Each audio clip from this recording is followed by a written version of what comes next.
the Dig Podcast Series 10, all about real lives, real moments. And we just want to give you, our listener, a heads up that we will be covering some sensitive topics. And so for me, it was, what's the fear? I got to be able to deal and face with this fear. Now, how do you face the fear of you could die? I feel X because of Y, and Z might make it a little bit better.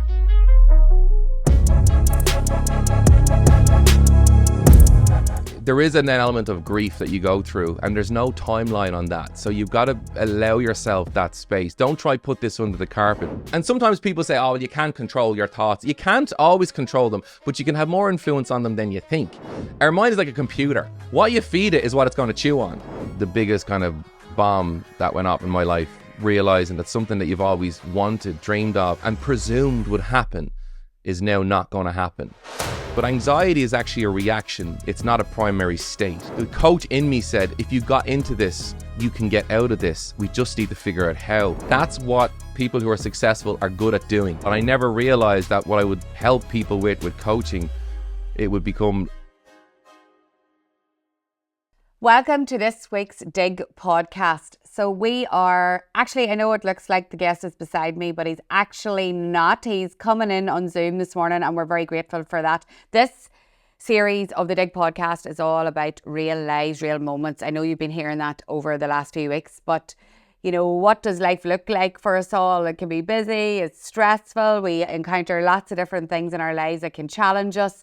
And that's why I wanted to speak to our guest this morning, Mark Fennell. So Mark is an author, a life coach and a speaker, but he's so much more. He's a person with a life and a family. And, you know, we're going to talk about that as well. But he has an impressive 20-year track record, and he's renowned for his deep understanding of the human mind and psychology, motivation, mindset, all the things that we all want to get better at and need advice on. And he works with so many companies, businesses, but also individuals, you and I, to help people on their journey. And he regularly, that's why you might know him, he regularly appears on media outlets and TV, BBC, Virgin Media, and he's a regular face on social media. He has over 300,000 social media followers. I went through all his platforms on TikTok and he's hitting them all on Instagram and Facebook and LinkedIn. He's on them all. So over 300,000 people he's speaking to daily, and the impact of that is huge. And we're going to hear just the ripple effect that he has now. But I want to get to know him as well because he has a story like everyone. Thank you for being on the Dig Podcast, Mark. Well, thanks for having me. How do I follow an intro like that? You're very good, Caroline. Well, it's all true. It's you know, I suppose you've impacted me most with your social media content. That's where I see you popping up daily with those little snippets of wisdom and advice that actually can change your day. And that's what's happened to me a few times when I've listened to you. And you do it so well where I'm not listening too long, but the bit that I get can just change my mindset for the day. So thank you for that. I know you know the power of words, but I mean, you've done that for me so many times in my day. So that's why I really was so delighted when you agreed to be a guest. So thank you so much. No, and I'm absolutely delighted that we could make this happen. So listen, thanks very much for having me. It's an absolute delight to be on the podcast now. It is great.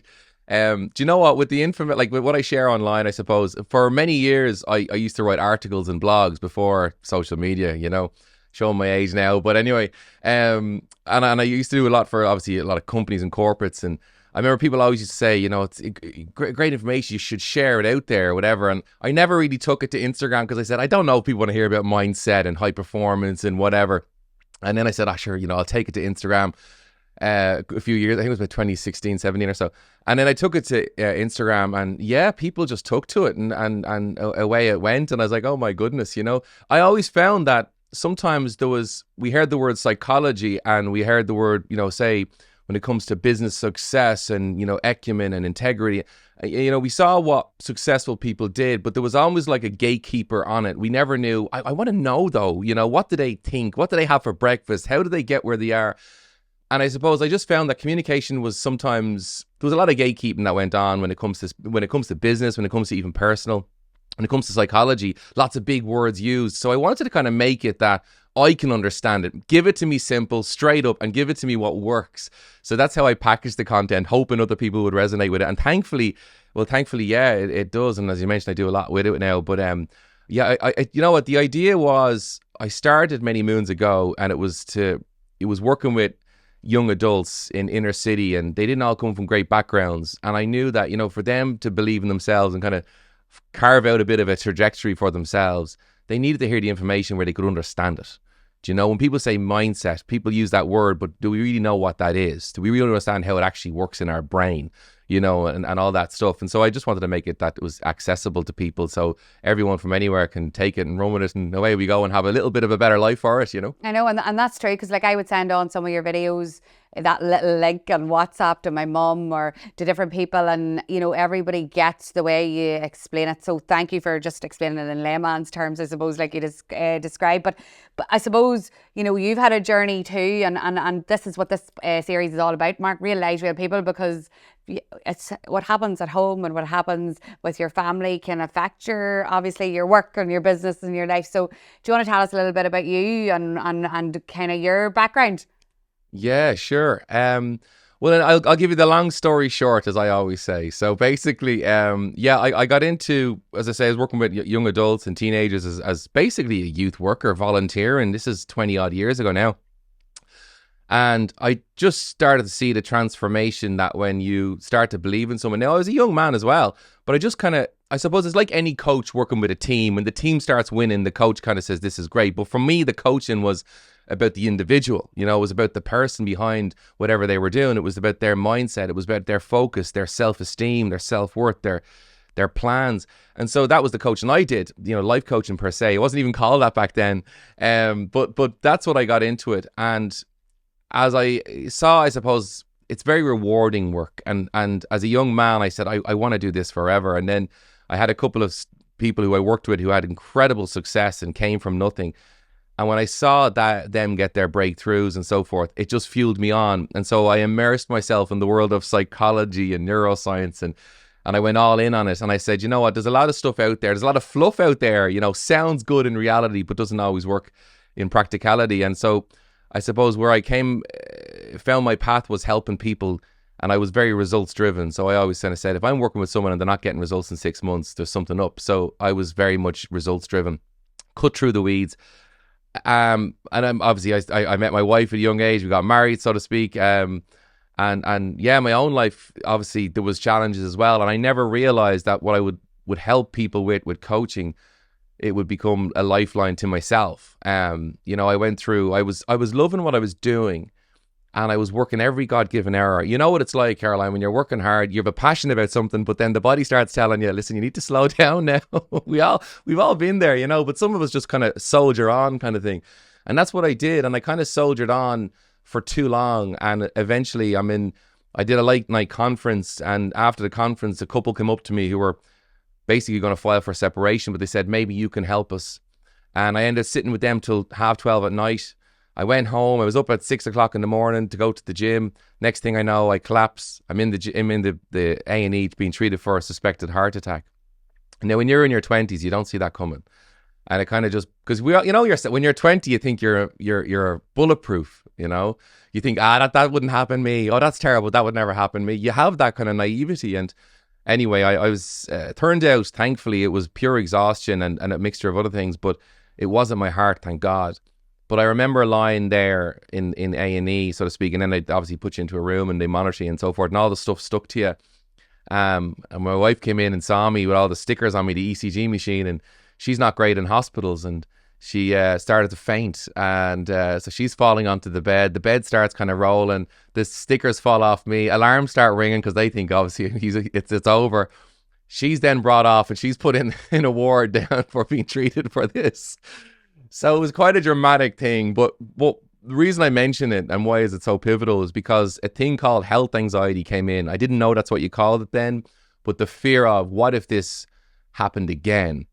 What if my heart, and they misdiagnosed, got it wrong, made a mistake? And of course, like everyone, we take to Dr. Google and we try and start to self-assess and, what's the things to watch for. But this health anxiety, I was never an anxious person, but this anxiety that came in literally came over me and consumed me. I lost a couple of stone in weight. The doctors wanted to put me on medication. I'm not against medication, but the coach in me said, if you got into this, you can get out of this. We just need to figure out how. Well, not the easy way, but it took me 2 years to break out of that anxiety. And I was a shell of a person. I would be up speaking in front of, I remember I was in the States doing some talking at the time, and I'd be up talking to, a lot of people, and, being motivational and helping and directive. And then I'd come off and the anxiety would just riddle me. It's all I could think about was, what if my heart, what if this, every ache and pain. But 2 years of, I won't go into, well, I can if you wish, but it was looking into the how and why and what and where it comes from. And one of the big things I realized, and not everyone says this, but anxiety is actually a reaction. It's not a primary state. And what that means is it's a reaction to a fear or a perceived threat. A lot of us try and deal with the anxiety, which is okay, but that's like trying to put a Band-Aid on a kitchen tap. It's like trying to stop the water with your hands. You'll slow it, you may help it, but the real cause is turning off the faucet. And so for me, it was, what's the fear? I got to be able to deal and face with this fear. Now, how do you face the fear of possible you could die? And that's how I actually beat anxiety. And I never struggled with anxiety again. And from that, then my coaching took on, not just now as I was the business executive coach, I was now the personal development guy, because I now understood how the head worked, not just how business strategy worked and so forth. And the two became, it was the worst thing, one of the worst things that ever happened to me, but it was also one of the best, because my coaching would not be where it is today only for that horrible, dark time. And I work with psychiatrists and psychologists now who I coach, but they also send me their patients who don't want to go on meds. And so what I'm saying is, for anyone watching who struggle with anxiety, there's always a way. It's about finding the way for you. But remember that anxiety is a reaction. You got to deal with what's the fear. And if you can get your head around that, literally, that's the anxiety will organically start to fade away, So that was my big thing, pivotal moment. But then fast forward from that, myself and my wife, like every couple, we were trying for children. And like everyone, you think you just try for children, it's going to happen, and that's it, away we go. But as time progressed, it wasn't happening. And it was a difficult time, because now, I like to keep it real, but like it was challenging, because the person you love most in the world, and the two you're trying to make this happen, and neither of you know who or why or what's the cause, and doctors don't even know, and so forth. And we ended up going through it where we got to a point where, after a long story, a long saga, shall I say, but the doctors basically said, look, this is it, it's we're going to have to go to other levels. Now, back then, options weren't like they were even today, but we tried everything. And I remember like the injections, and I remember all that kind of stuff. And it was emotionally very difficult. It was challenging. But we never had kids. We don't have kids. And people say, how did you get through it? I think that was probably the biggest kind of bomb that went off in my life, realizing that something that you've always wanted, dreamed of, and presumed would happen is now not going to happen. And so we had to come to terms with that acceptance piece. We always hear the grief story, the acceptance piece, and we had to come to that terms with accepting something. And maybe not everyone relates to that story, but I think we can all relate, though, to maybe something we thought we'd have, presumed would happen, or maybe a marriage that dissolves, or maybe a sickness or a diagnosis. We all have stuff that, God forbid, but we think we know the trajectory of it, and it doesn't always kind of happen. And for us, we had to come to terms with, and how I broke it down.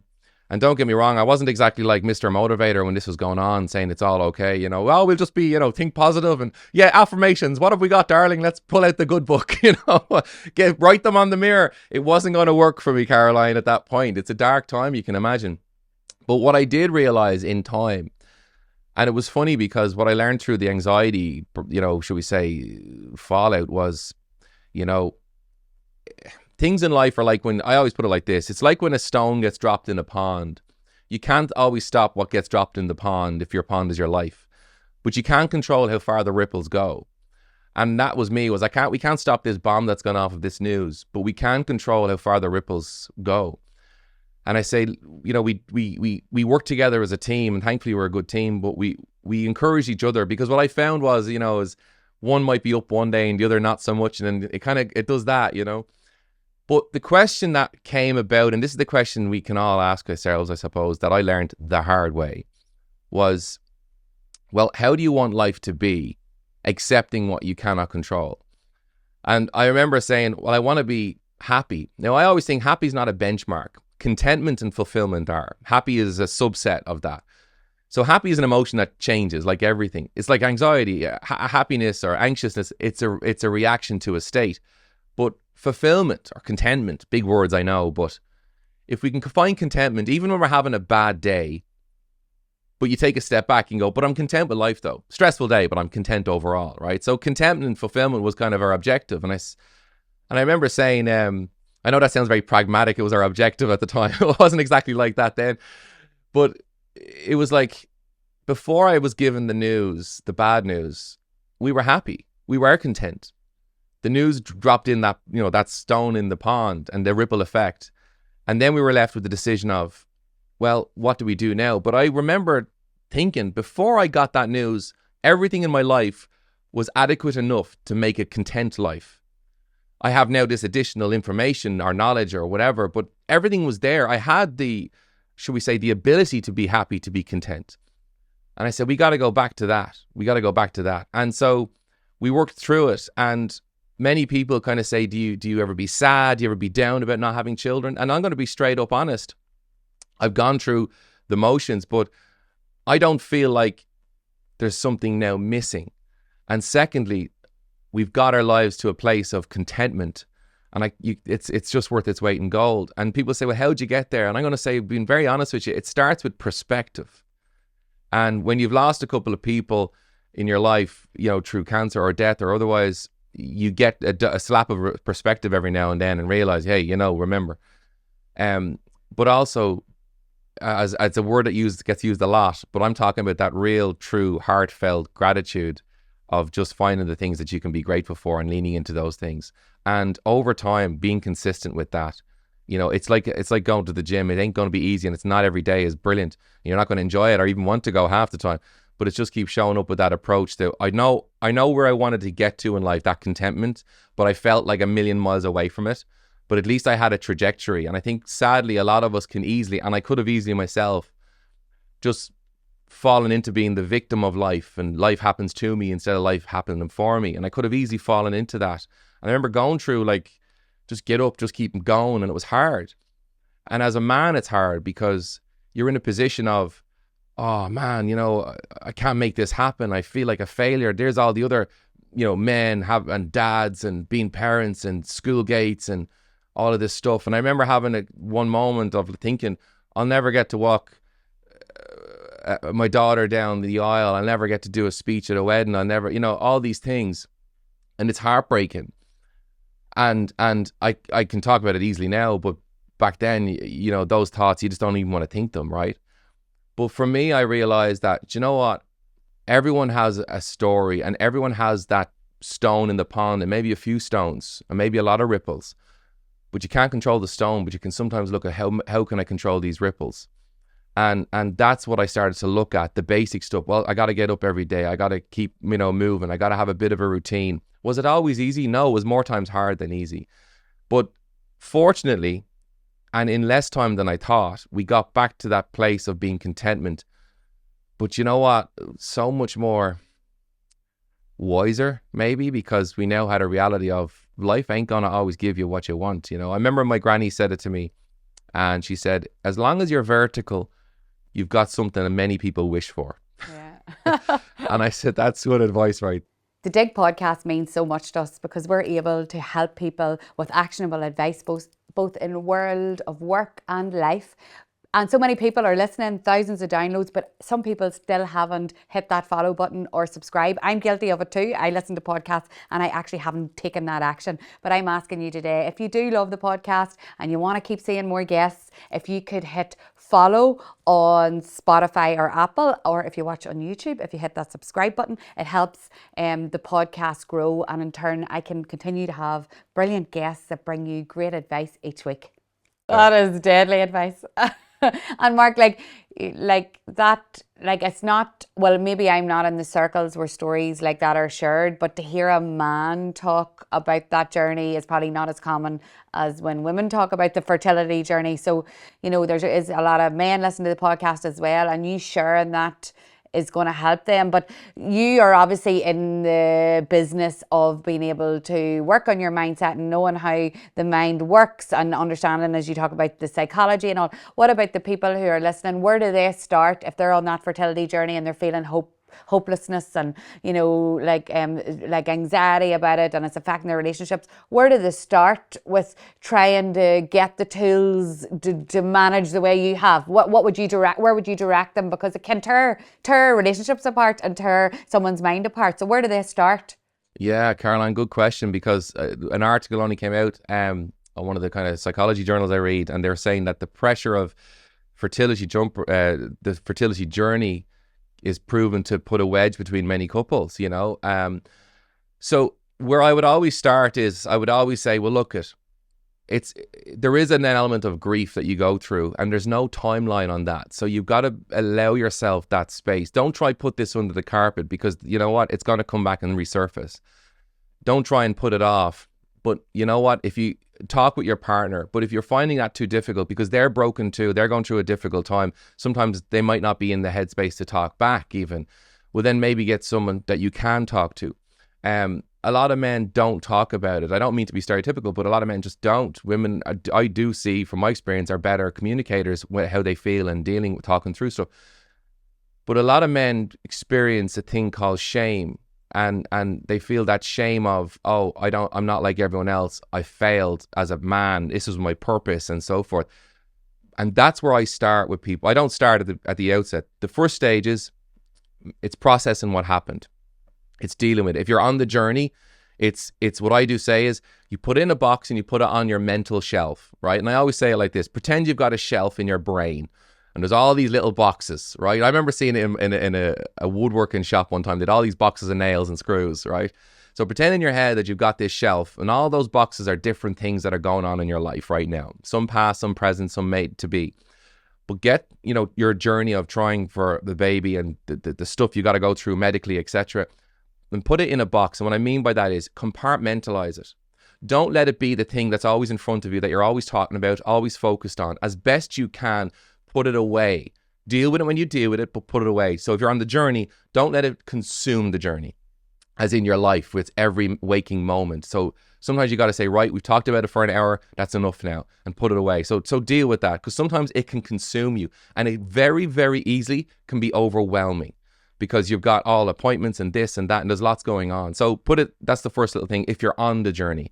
Now, if you're down the course of the journey and maybe the news is not being good, and you're beginning, how much do we try? How do we go? And there's obviously financial implications as well.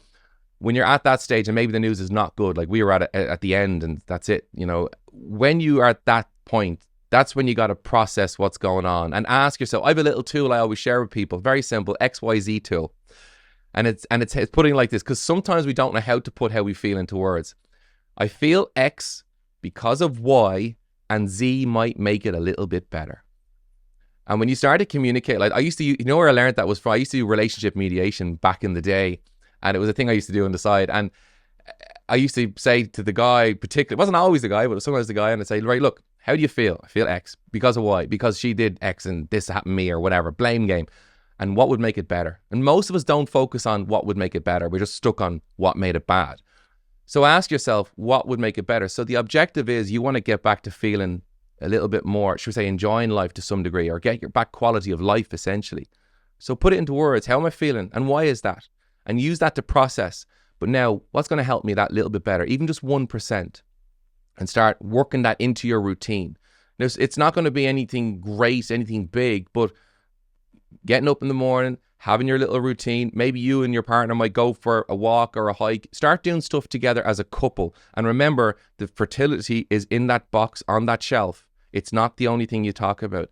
And start putting a bookend on, if you are talking about it, put a bookend on it, right? We've talked about it for half an hour or an hour. Now we put it away. Force yourself to talk about other stuff. And it gets you to see more than just that box on the shelf. You start to realize there's other things in life. And it's through that momentum that you literally start to carve out a life again. But the whole objective, I always say to everybody, how do you want to feel again? And it might be a million miles away from you, feeling like that.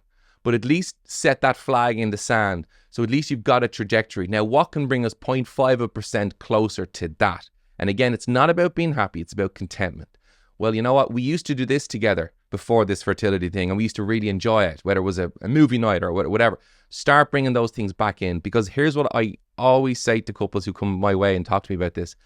I always say to them, you've got to remember, you've got to do what makes you a couple as well as what, you know, you're doing in trying to make a child.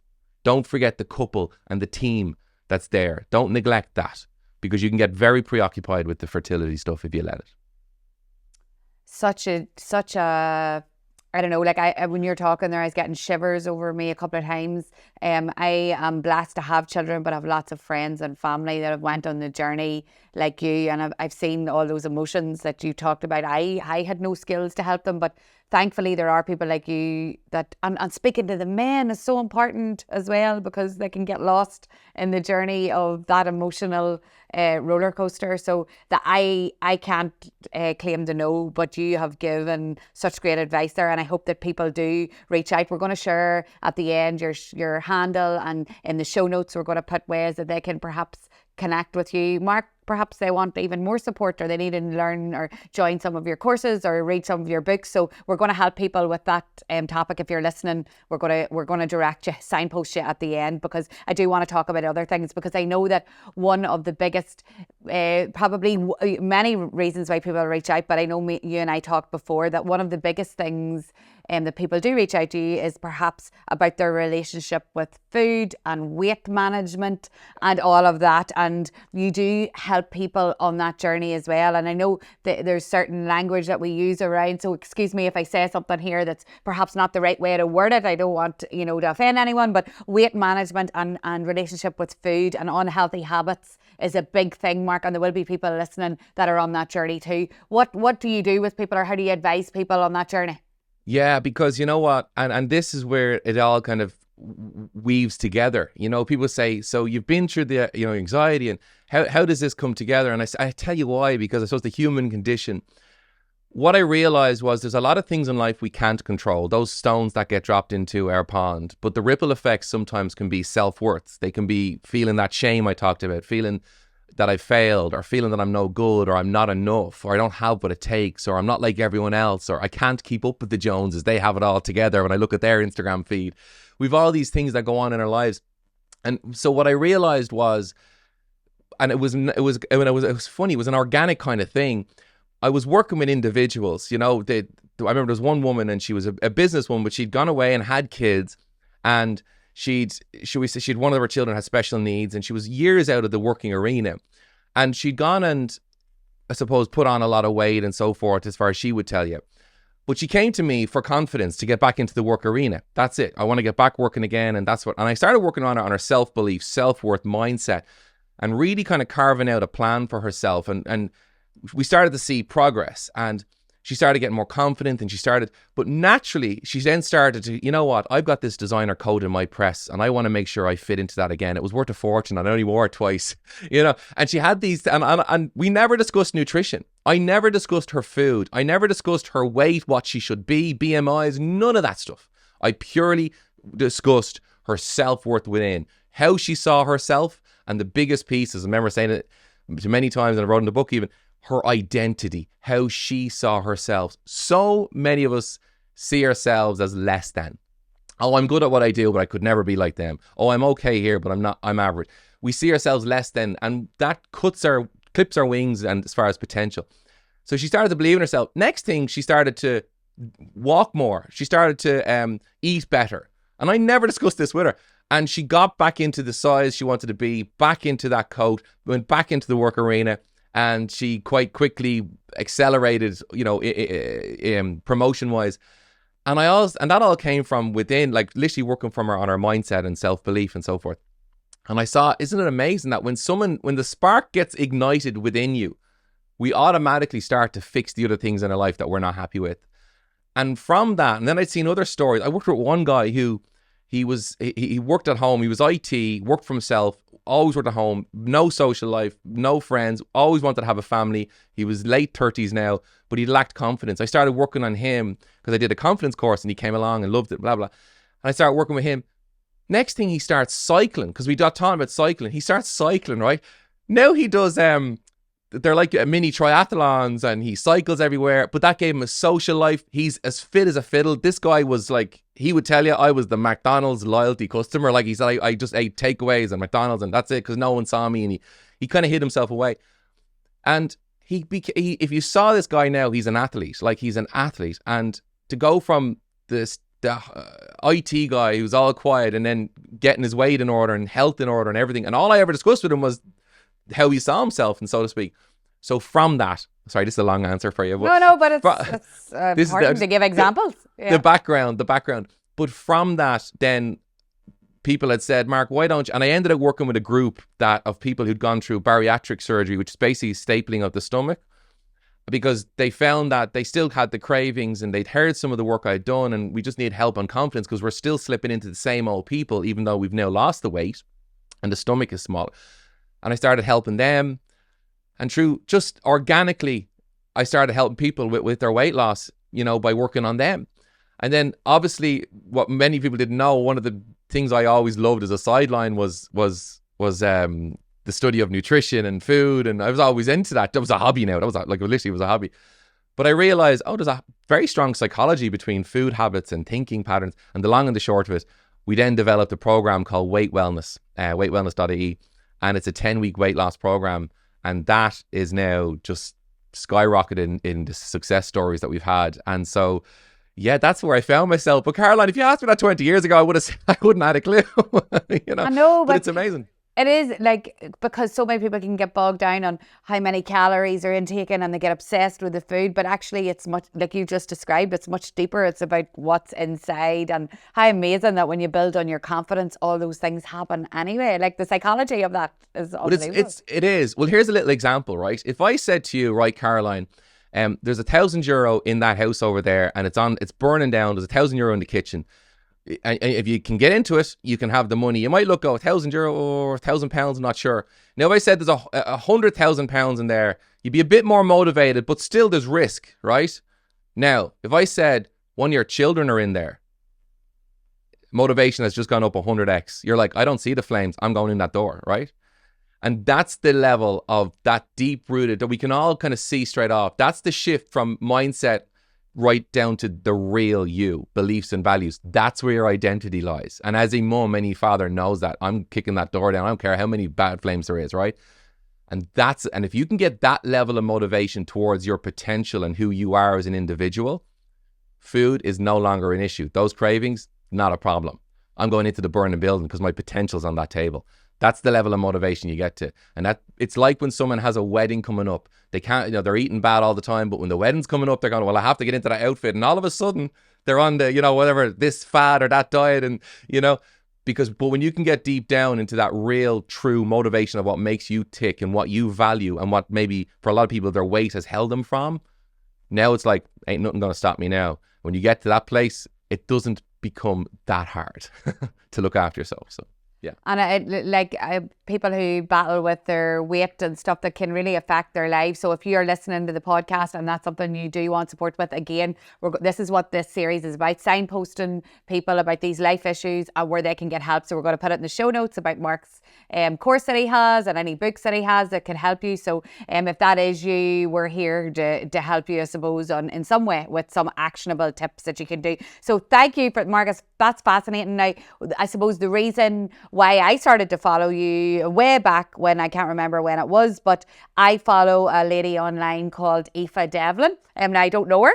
Her surname is Devlin. I don't know her personally, but I followed her from the very start, and I watched a very traumatic time in her life roll out online where she actually stepped away from her social media because of online abuse and trolling. And I seen her disappear, and I was like, where did she go? And then when she came back on, she talked about you and how you had helped her. And then actually on that journey of being on social media and being in the public eye, I myself have experienced in my head trauma of dealing with people's opinions and judgment and what people are saying online about me and other people, and just that whole cycle. So I started to follow you then for help me, Mark, in a way where I wasn't reaching out just from the words, and Aoife sharing her story too. So you've helped so many people, but what is this we're living through of people's judgments and it affecting us and their harsh words of abuse, and then it's stopping us living our lives. How could you, if there's people listening, because there is a lot of people online and in the public eye that listen,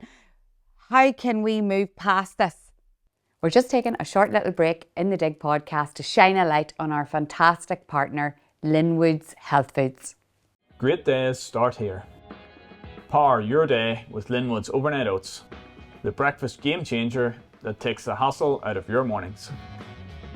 Just add milk and chill. Then wake up to a delicious, ready-to-eat breakfast. No mess, no morning stress. These gluten-free oat and chia blends enriched with nutrients are available in 3 delicious flavours: strawberry energy, original energy, and chocolate protein. Buy now in your local convenience stores or online at linwoodshealthfoods.com. Great days start with Linwood's Overnight Oats, proud sponsors of the Dig podcast. And now back to our guest. Yeah, great question, and very common as well. For a lot of us now, you see, many moons ago, if you went to school and you're being bullied in school, when you went home, the bullying stopped. But now with the online, it's 24/7, 365, and it's not just local, it's, you know, it's national and beyond. So now people who are nasty people can find their own tribe of other nasty people. And now you have a conglomerate of people coming against you, which can happen in these, you know, articles or blogs or whatever. So bottom line was for Eva, now I can't speak on her behalf, but I know she's shared this publicly, she won't mind me saying, but she had these online bullies or trolls, whatever you want to call them, who just wouldn't let up and just literally, you know, I suppose broke her confidence and just came against her. And because we're human, we all want to fit in, we're social creatures, you know, we want to be accepted, not rejected, and a lot of us fear that. And I got working with her, and I remember it was such a difficult time. It's when you see her now compared to then, though, it's amazing the transformation, you know, because she put the work in, you know. And with that, the thing about it is, when you've got someone who's coming at you, whether it be in the office, whether it be online or otherwise, when you've got that, should we say, that hate coming at you, I explain it like this. When what's a favorite band of yours? Have you a favorite band? Well, I love Ed Sheeran. I love Ed Sheeran. Right. So when Ed Sheeran steps up on, and he's a good example, right? So when he used to be a busker, as we all know, right? And there was no fans, so to speak. He was on the streets kind of doing busking. When he steps up on a stage, and this is what I said to many, and including Aoife, I said, is he thinking about the people who are outside, didn't buy tickets, but are giving out about him? Is he thinking about them? Is he thinking about the people who didn't sign him, who said no to him or don't like his music, or the critics in the paper? Is he thinking about any of those people when he's on that stage? And no, he's not. He's thinking about the people who bought a ticket and said, no matter what, I'm getting up the front. I want to be as close to that guy as I possibly can. I said, that's who he's thinking about. And I say the same to anyone. You may not be Ed Sheeran, or it doesn't matter, but I say, who are you thinking about? Who are the people? Because it doesn't matter if you've got a following of 100 or 100,000. There are people there who like you for you. That's why you show up, for them.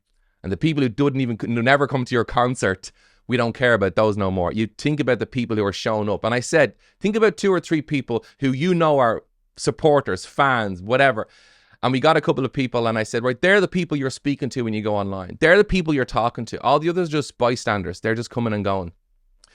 And so that was part of what we did, and part of the what I would do with people. And it's the same people who are getting bullied. And I say, look, at the bullies, when you're successful in 5 years, 10 years, I say this to anybody, when you're winning at life or doing what you want to do, the people who don't like you for doing it and the people who come against you for doing it, it's because they wish they had what you were doing. They wish, because what happens is with bullies, people always say, oh, they're jealous. They're just jealous. And everyone says jealousy. It's not always jealousy. Jealousy can be, right? But I tell you what's even more sinister or worse than jealousy. It's that lack of, should we say, when they get a sense of a lack of achievement because of what you're achieving. And that bothers more people deep down than anything else. This is why you see sibling rivalry in families. This is why you see people fall out when one person starts to become successful. And successful is it doesn't mean monetary. It can just be that you're happier in life, right? I remember seeing 2 siblings and they fell out because one of them got over the grief of the loss of their parent quicker than the other, and 2 sisters. And the sister was saying, how could she be over? Mum would be turning in her grave if she could see that she's happy now, because she had a belief that you can never be happy again. And the sister who was moving on, who did some work on it, realized that, well, I can find happiness and just accept what I cannot accept. So my point is, jealousy might be one reason, but lack of achievement is another. Meaning, if you've got something or become something that people wish they could have, but they weren't prepared to do because of the hard work, they'll hate you for it. And instead of looking at themselves in the mirror, asking, why did I ever do that? Why don't I step out of the comfort zone? It's much easier to go, you're a bad person, you see. And that's why bullies a lot of the time exist. So when you start to realize their motive, when you start to realize where they're coming from, and we don't hate them, don't hate back, don't fire with fire. You know, you love them and you leave them, you know, and you rock on, you know, and you learn to stay in your lane. And there'll always be people going, they wish they were in your lane, and you might even at times wish you were in someone else's, but you got your lane to live, and you know who you're living it for, and you know who you're doing what you're doing for. And if it goes right back to, well, I'm not doing anything for anyone else but my family, well, then that's what you focus on. Because I've seen too many amazing people have their potential knocked because of haters or bullies or people who were just kind of slandering them, their name. Even competition will slander you in order to try and get the edge on you. And that happens in business too. That happens in sport. We see it with football teams. They'll try and slander they put out rumors. So it happens all the time. So you got to just accept that fact and realize that, well, you know what? If people are talking about you, good or bad, it means you're doing something. And it's better to be doing something, because nobody bullies or hates on the person who sit at home doing nothing. They don't have the issue of haters because they're not doing anything worth hating. So that's my 2 cents anyway. And here, that's some 2 cents. But actually, those words you're saying, and it reinforces, is there something we can do? Because I personally have to work on this every day. So what can people do on a daily basis to keep, like, is there something, a kind of ritual? Because you can say this now and we can listen to this podcast, and when we're hit with that adversity or that negativity again, you can go right back to where you thought you'd got out of. So what can we do to work on our minds to get over this on a daily basis? Okay, great question. Right, no gatekeeping. I'm going to tell you what the high performers do, and this is how they do it. Right, okay. And inside info. This is what they never tell you. You see, because they don't want. Well, they probably don't want their competition doing it. But this is proven. This is not my thing. This is just a fact. So basically, what I always say to everybody when I'm working with someone, think about the moment when you were flying it. You're in what we call flow state, where things are just flying. Things were good. You were feeling this is how it's meant to be. Think of a moment in your life when you were like at that state, okay? Now, that might have been 5 years ago, last week, whenever that might have been, right? You literally take a moment to think about when you were in that state. From that, then you say, right, what was I doing? What was I thinking? What was I reading? What was I listening to? What was my world that created that mental state for me? What was I doing, right? Now, the next time you're going to do the thing you're doing, right? Say, for example, speaking on stage. Use that as an example. Because I had my own little thing. I remember a while ago, I was asked to speak in a room, a big room, a room that's televised quite a lot for a lot of different reasons. And they wanted me to come and speak in this room to people who were, as far as I was concerned, more qualified and way more clever than me, right? And I remember going, I can't believe who's in the, like, there was ministers in the room and everything. And I remember, like, the little inner critic goes, sure, what are you going to tell them, right? And I had to literally do what I tell people to do. I had to kind of go, oh. And I had to literally say, no, I'm here because they invited me. So all I got to do is show up like I've shown up. And I used to think back of other moments when I had good talks or whatever. And I literally did what I'm saying to you. I got myself back into that mindset. I literally set my mind to in the zone, almost like pep talking nearly. And I remember going in, and I remember coming away going, I don't know what they thought now, but I remember coming away going, that was the best talk I ever gave in my life, right? That's how I felt, right? But I've been asked back there every single year, and they say we've never had a speaker come back more than once. And I've been back now a good few times, but it just goes to show, it's not anything I said, it was just I was in the right mindset. But the same thing happened, short story here, Andre Agassi many years ago, he was the Wimbledon's top champion. And Andre Agassi was superb in his league. And then a guy came along, can't remember his name. He had a hard name to pronounce. And they said, oh, he's the next Andre Agassi. And Andre Agassi ended up playing against that guy. And that guy knocked him out. Andre Agassi never even got into the quarters. And Andre Agassi went into a retirement. And he met with his coach. And the coach played him. He got a performance coach. And the coach played him the video of him walking on to Wimbledon courts when he won and walking on when he didn't. And he said, look at your body language is even not set right. You're down like this. In the one he's walking on, he was kind of flipping the racket, and you could see he's looking around. He's taking it all in, Mr. Cool. But because someone said this is the new Andre Agassi, it got in his head going, oh, that guy's going to be better because he's younger. And it derailed him altogether. He had to literally get his mind set. Andre Agassi, as we know, when he came back, he became a champion again. So the power of mindset is not just business, sport, or personal. Ask yourself, when was I in the zone? What was it like? And that's what you need to be able to switch on when you're about to go in to do that thing, whether it's a talk or a meeting or whatever else. And that's how every athlete does it. Athletes don't sit in the back room, you know, Katie Taylor, before she goes on into the ring, thinking of the times she lost. She's focused on the times she won. She's focused on her training, muscle memory. And that's all she's thinking about. And that's why they generally sit in that locker room on their own, because they don't want anyone else coming in to talk negative or, oh, there's a good crowd or a bad crowd or whatever else. It's set in your mind. That's what people who are successful are good at doing. It doesn't mean they're clever. It doesn't mean they've got accolades or IQ. They're just good at setting their mind when they need to set it. And if you can work on that, that's where confidence lies. Wow. Sorry, long answer.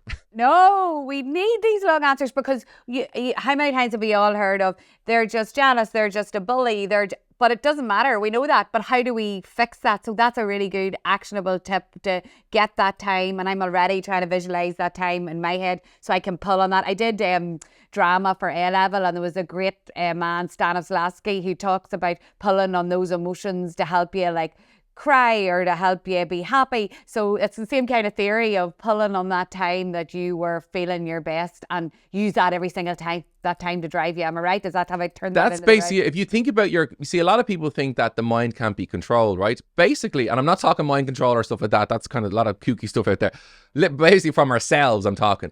Our mind is like a computer. What you feed it is what it's going to chew on. You know, it's like Google search. What you put into Google search is what it's going to give you results of. If you look in times you're not enough or feeling like a failure or low self-esteem, that's the results you're going to get in your thinking and in your emotions. But if you start putting in the stuff of, I want to recall good times when I was feeling good, just literally visuals in your head, well, then that's the emotions you're going to feel. So it's not that hard. And we all know, we all do it. And sometimes people say, oh, well, you can't control your thoughts. You can't always control them, but you can have more influence on them than you think. You know, and there's a lot of, I will say as well, word of warning, there's a lot of kooky stuff out there, and there's a lot of stuff that's not good, you know, so do be careful. Because, you know, it's not about, though I don't like we do sometimes need to control our minds, right? But I don't agree with all of the methods of mind control that are out there. I'm not into that stuff, to be fair. Because, you know what, I think with us as human beings, we all know that if you watch something, it will influence how you feel in some shape or form. So what I'm saying is, you start being more, should we say, assertive in what you watch, what you listen to, what you say, but more importantly, in here, and you'll find your emotions will respond. Emotions respond to your psychology, you know, and they were intertwined with our psychology. So we can't always control how we feel, but we can control what we focus on, and that will influence how we feel.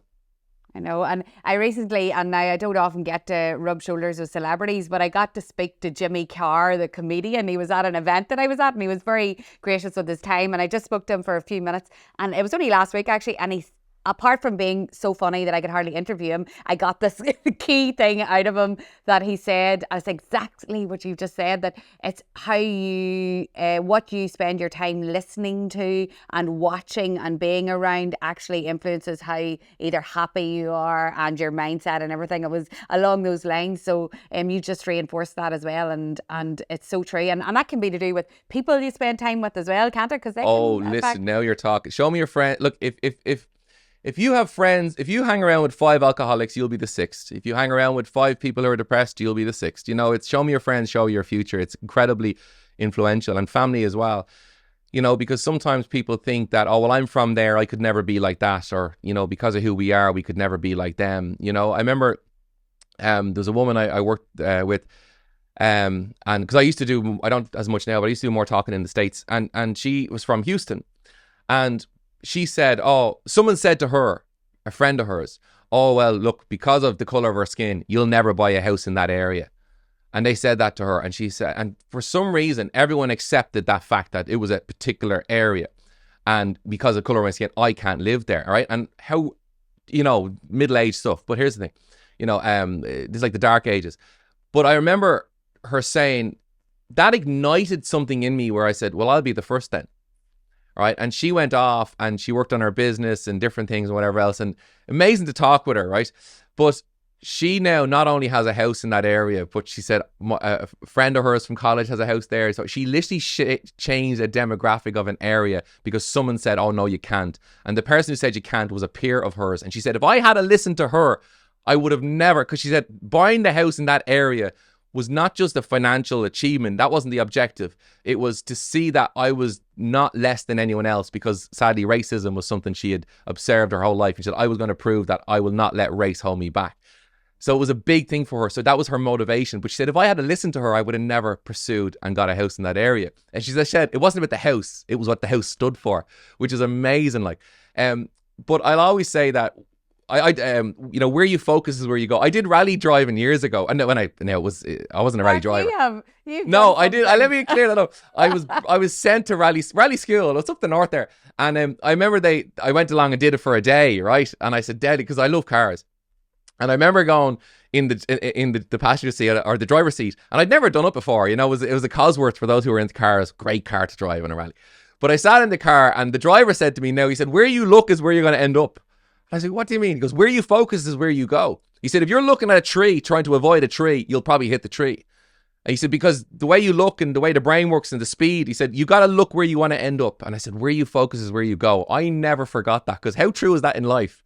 Where we focus is where we go. How you think is how you'll be. What's the old proverb? As a man thinketh, so is he. How we think about ourselves will define the trajectory of our lives. There's a lot of stones we can't control, but we can do a lot about the ripples. And we have to sometimes say, what, they told me I was not enough, but I'm not going to let that ripple effect into the rest of my life. And sometimes you got to focus on your present, where you're at and where you're going. And sometimes you got to leave, like the car in the rearview mirror. As we've heard the old thing said, sometimes you've got to leave what's in the rearview mirror behind you because you're not going that way. But if you keep looking that way, that's where you're going to keep that past in your present. Where you focus is where you end up. And it's true in rally driving, but it's very true in life, I think, too. You need to get back in that car by the signs of it. The passion's there when you're talking about the rally driving. Oh, listen, I love driving. Mark, I know that you're moving on to other meetings and you have a busy day ahead, but I could talk to you all day. But I know because I know people share with you how much you help them. But I just want to say, imagine I've never even met you in real life and you're helping me. Even today, you've reinforced I need to stay focused and keep looking ahead, don't look back, and all them things. They're emotional topics, because I've had shivers pass over me a few times when you're talking, and tears in my eyes when I'm thinking about things in my own life. But I just want to say thank you for you're sharing the knowledge freely online, and I know you do all your work and that's part of your life, but I mean, to be able to share that and impact people's lives is huge. So thank you from me, thank you from the Dig Podcast listener, because I know they're going to get so much value. Where can people now connect with you and get your help, either one-to-one or on your courses? Where's the best place? Sure. So markfennell.ie on the website, but there's also the Instagram, the TikTok and the whole lot. And then if they're interested in the kind of mindset and looking at weight and so forth, because we mentioned it, weightwellness.ie. But I do have something coming up, if I can mention real quickly. So yes, in November, I'm putting on an event in Dublin. And it's going to be a great kind of it's about 10 till 2 o'clock, and it's going to be very motivational, very practical, a lot of what we talked about here, but I'll be teaching a lot of the tools and the strategies on how to kind of level up life, whether it be personally or professionally. So have to mention that. So if people are interested, that's happening in November 17th. So you can just kind of. And what is that? What do you call that event? It's called SOAR. It's called SOAR, SOAR. And do you know where it came from? Was advice my dad gave me many moons ago, and he said, sometimes if you want to fly like an eagle, you got to stop hanging out with the pigeons. Yeah, that's deep but true, right? And it was born with that, and so yeah, it's going to be exciting. Looking forward to it. Amazing. Good luck. We will be following along, and I hope to get to some of your events someday, and grateful for this opportunity to be able to do it in Zoom, but we are going to hopefully meet up in the new year again face to face. I look forward to it big time. I think we chat all day though. We'll book in a few hours next time. I know. You're so good to do this, to spend time with us. Thank you for being a guest on the Dig Podcast. Thank you for having me.